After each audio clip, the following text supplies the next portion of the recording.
The station was quiet in a way that only deep space could be quiet.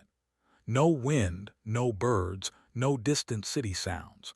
Just the soft hum of machines, the steady rhythm of life support, and the faint vibration of metal walls adjusting to temperature changes. Commander Elias Rowe had grown used to it. After 3 years stationed at Outpost Helios, silence had become his closest companion. Elias sat at the small desk in his private room, reviewing sensor data on a thin holographic screen. Outside the reinforced window, the planet Kepra 9 rotated slowly, its blue-green surface covered in strange forests and shallow oceans. Humanity had arrived here only 10 years ago.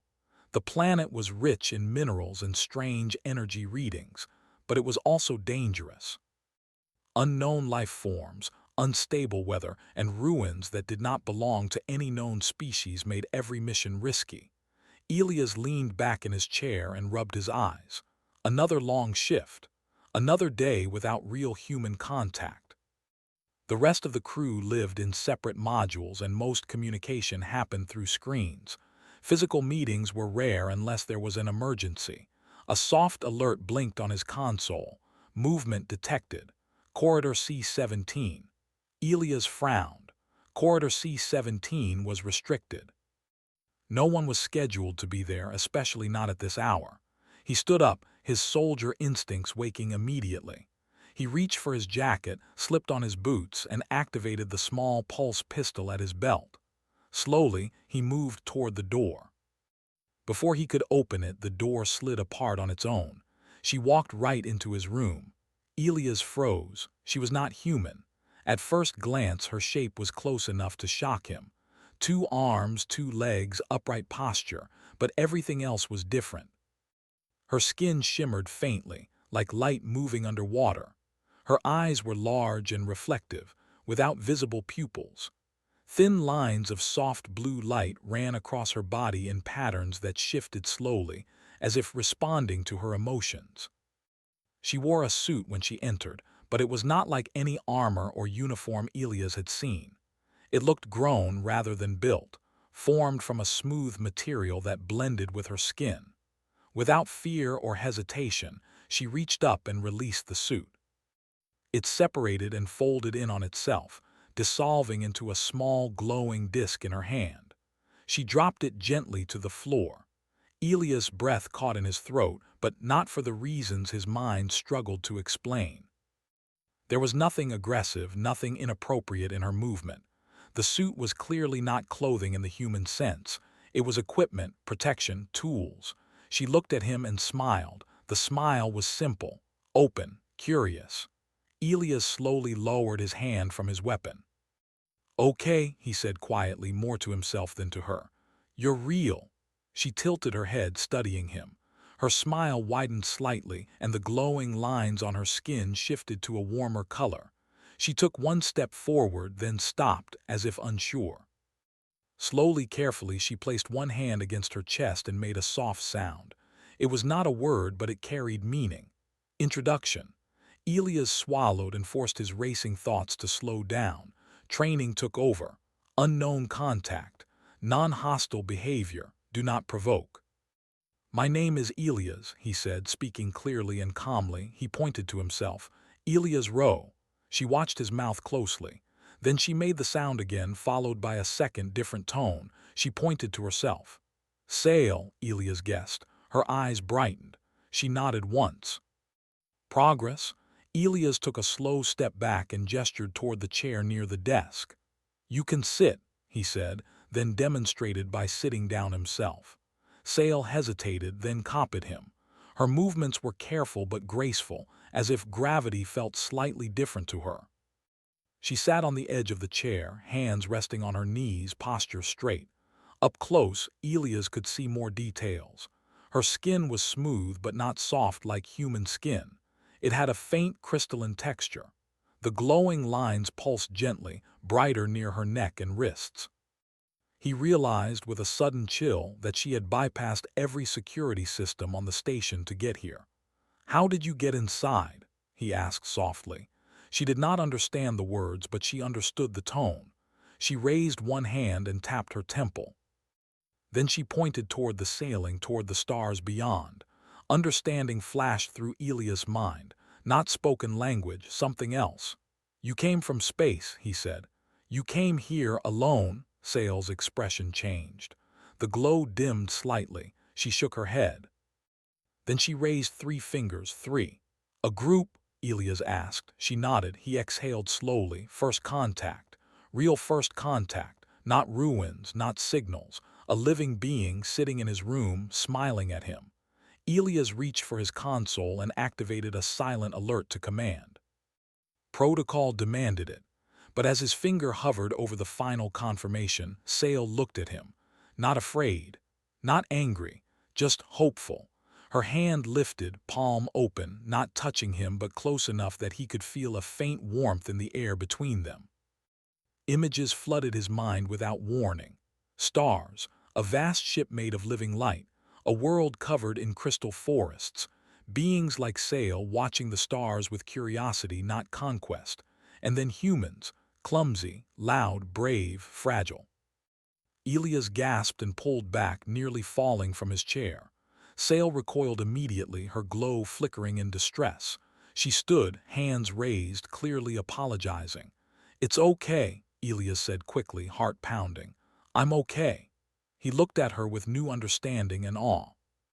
She was not invading, she was communicating. "You chose me," he said slowly.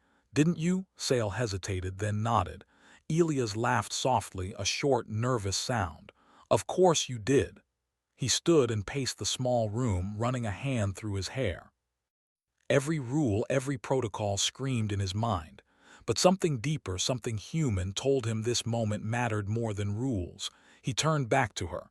"You're safe here," he said. "I won't hurt you." Sale smiled again, brighter this time.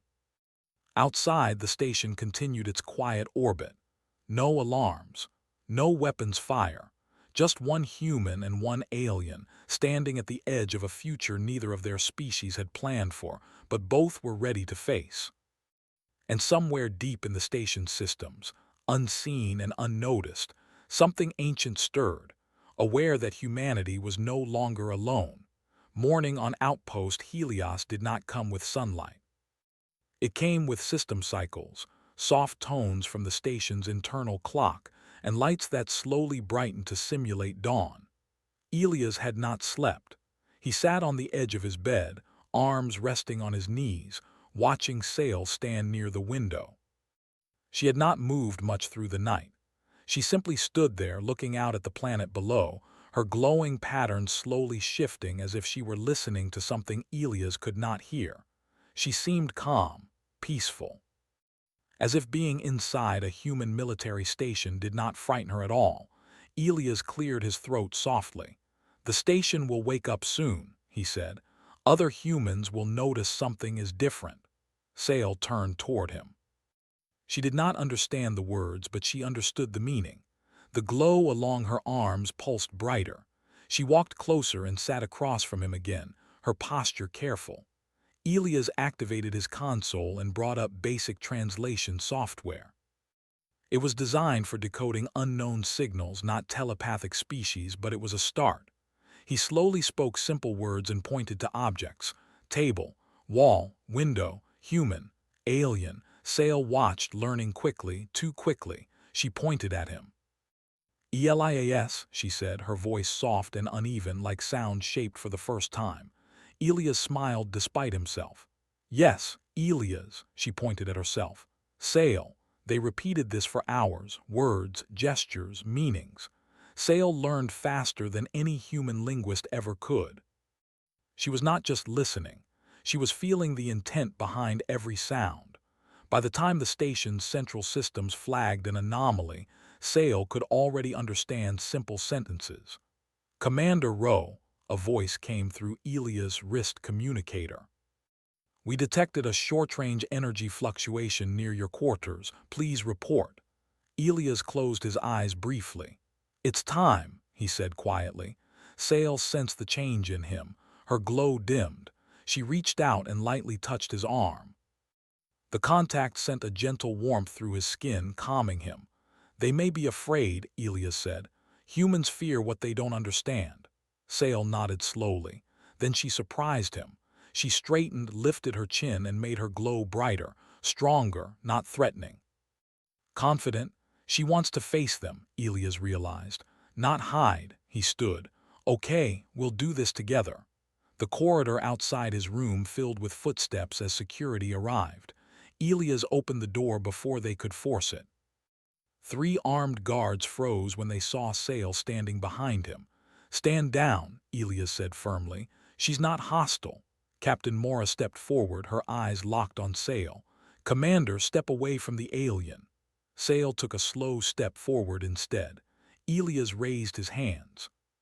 She came to communicate. She hasn't harmed anyone. I take full responsibility. Mora hesitated.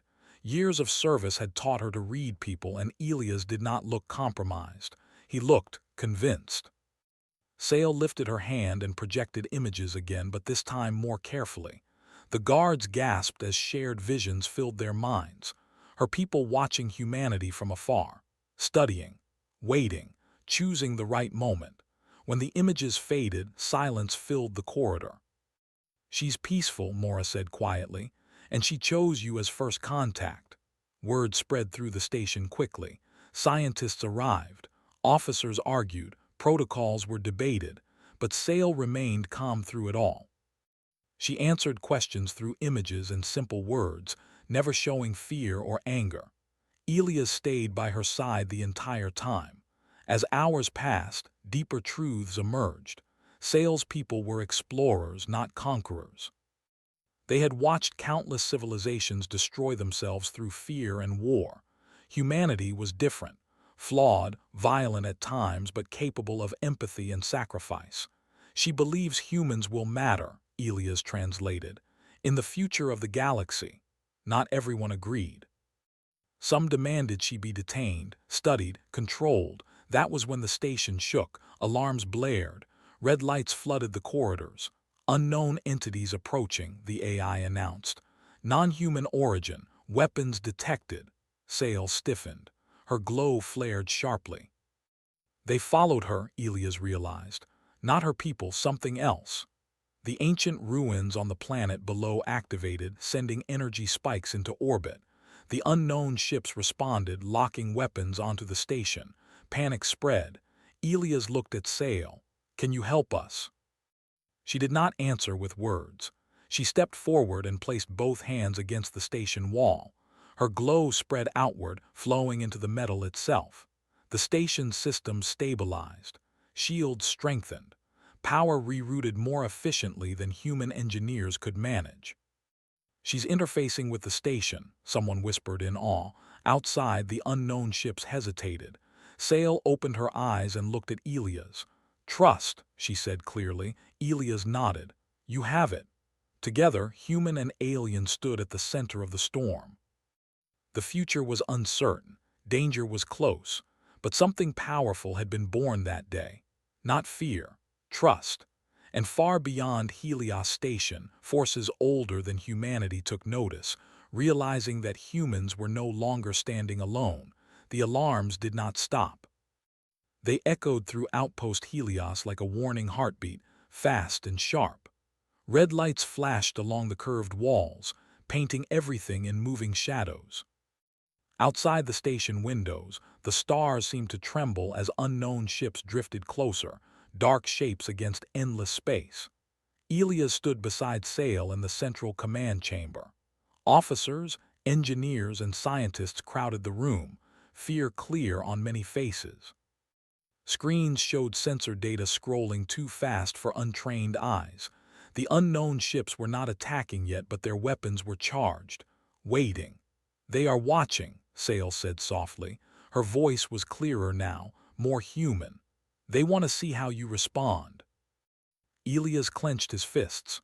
Who are they? Sale closed her eyes. Images flowed into the room, projected gently so others could see without panic. Tall, shadowed beings, long-lived, patient. A species that survived by letting younger civilizations destroy each other, then taking what remained. They test, Sale said. They break trust, they wait for fear. Captain Mora stepped forward. And if we fail their test, Sail opened her eyes, you will not fail. Humans do not give up easily. Elias felt something tighten in his chest. She believed that, truly believed it. Outside, one of the unknown ships sent a focused energy pulse toward the planet below. The ancient ruins responded instantly. A pillar of light shot upward, striking the station's shields. The impact threw people off their feet. Shields at 60%, the AI announced. Structural damage minimal. Sail staggered but stayed standing. Her glow flickered.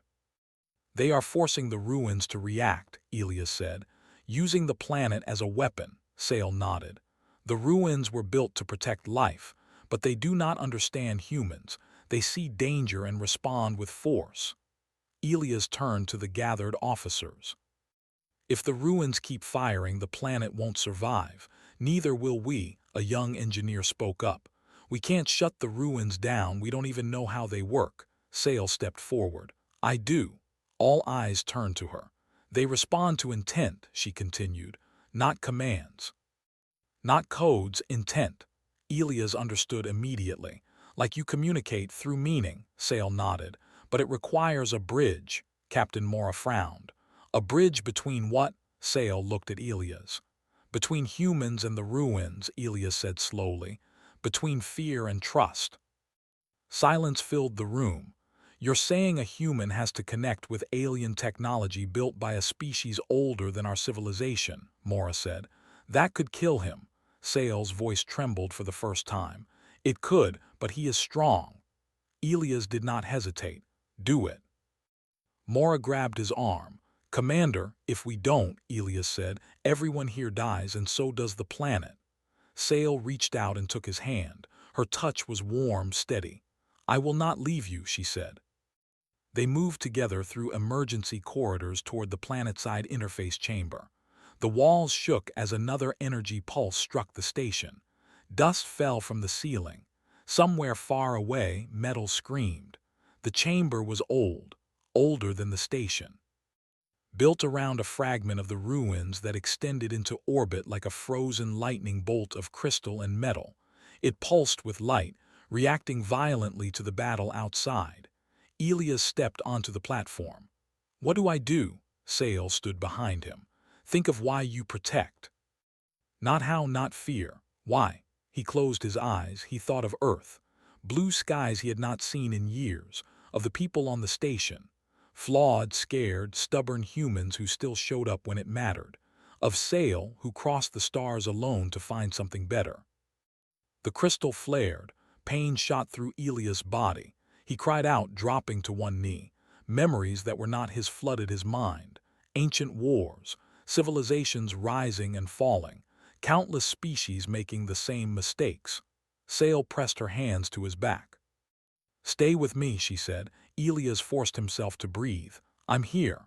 The crystal's light softened. Its violent pulses slowed.